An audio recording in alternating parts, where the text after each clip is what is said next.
Welcome back, everyone. Today we're talking about skating stairs. I wanted to share with you the 5 most important principles that I use now when I skate stairs, especially as I've realized that I'm not getting any younger. It's important to take care of yourself, and you might feel invincible if you're a teenager, but that doesn't last forever. So I'm grateful to have realized these things and started to use them every single time I skate stairs. Otherwise, I probably would have gravely injured myself by now or just been turned off from stairs completely. So I don't skate stairs every single day, but I try to throw them in here and there. I think it's good for your leg strength, definitely, and it can be fun in the right circumstances. So without further ado, first tip: work incrementally.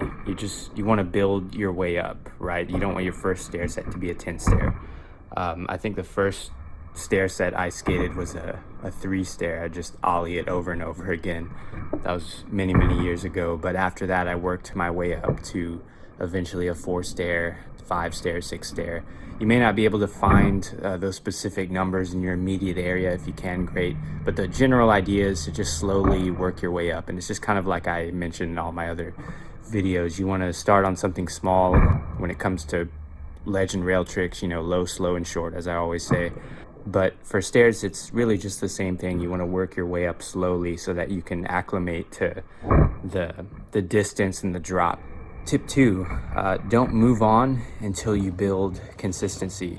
Again, if you're starting to do flip tricks down a stair set, you want to make sure that you have, let's say kick flips consistently on a 3 stair before you start applying it to bigger and bigger stair sets. You don't want to be battling the trick itself at that point. The concept really remains the same whether you're kick flipping a 3 stair or a 10 stair. It's really just a mental block from that point on. By the time you, let's say, try to kickflip a massive gap, the concept is the same thing that you learned on the 3 stair, right? You're adding more speed to it, and you're really just testing your mastery of the kickflip. So you want to have that consistency so that by the time you move on, it really is the same thing. You're just sort of amplifying that so that you're not battling, how to kickflip down a stair set by the time you do it on something big, if that makes any sense. So I would say, if you're trying to kickflip something massive, before you do that, make sure that you have your kickflips down on something small. I would say maybe like 4 out of 5 tries. Like every 4 out of 5 tries, you land it. Something very consistent like that, so that by the time you move on, you're not battling the act of doing a flip trick down something. You're just you're taking what you already know, and it's just really a mental obstacle at that point. Tip number 3, set a limit of attempts. Now, this is probably like the hardest tip out of all of these to do, because it just takes a lot of self-discipline to walk away from something. A lot of people want to keep going and going just to get something on film, right? Usually when I skate pretty big stair sets now, I'm doing it on film. I'm usually not doing it entirely for fun nowadays. I guess you can't blame me for that. You just want to have some sort of record of you doing something like that. But it's really important to walk away after a certain point. As mentioned before, you should know how to do these things, and if it's not flipping correctly, especially on something big, maybe it's the wind, or maybe you're having an off day, or whatever the case may be, you just don't want to push it past a certain point, because that's when it stops getting fun and it starts hurting. You start putting yourself at risk with every attempt after that. I generally take about 5 to 10 attempts on any specific trick on a set of stairs, and then after that I either take a break for several minutes, catch my breath before getting back to it. Sometimes that's all you need, or I just move on.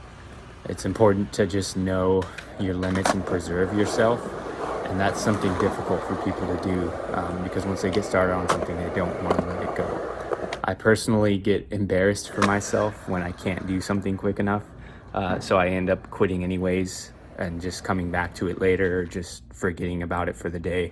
That's just, me being hard on myself. Everyone's different, but set a limit for yourself so that you don't get caught up in that trap of doing something over and over again until you end up hurting yourself till it's too late, right? Tip number 4, bail correctly. Past a certain point, I would say it's important to roll out of a bail or transfer that momentum and that impact from your feet to your body. And there's a safe way of doing that. I actually made a video on it. I can put a link in the description below to that video. Go ahead and watch it. I think it's full of some valuable information. Me and my friends skating some stair sets, and you can get a good idea of how to roll out of a bail. I wouldn't recommend just completely landing and staying on your feet unless you're doing something small, maybe just a few stairs, or something that's maybe at about your waist. But then again, if it's a long distance, you're going to be going super fast and you're probably not going to be able to just stay on your feet.